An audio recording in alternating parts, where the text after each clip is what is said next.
And with me now, Chen Herzog, Chief Economist at BDO Consulting Group. Good evening. Good evening. So looking at Intel, if we're talking about the greater computing industry and what smartphones have done to them, is this layoff a symptom of the industry as a whole? Should we expect more of this?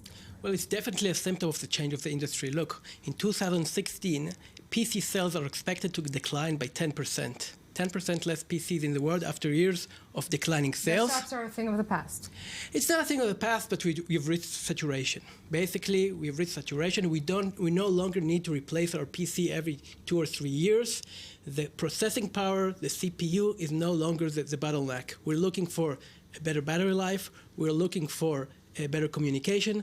And these are the areas that Intel has more problems. And Intel has had a long relationship with Israel, has a big presence here. What does it mean for the industry here?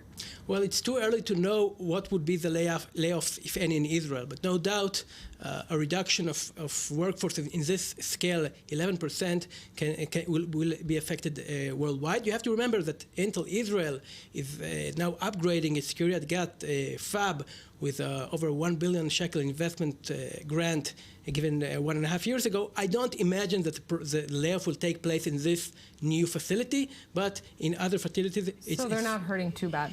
What about in terms, if we're looking at such big industries and such a tech giant like Intel, does this have ripple effects in the global economy, or it's isolated? No, it's not isolated, because if PC sales are lower, it means peripheral sales are lower, it means Windows, Microsoft sales are lower.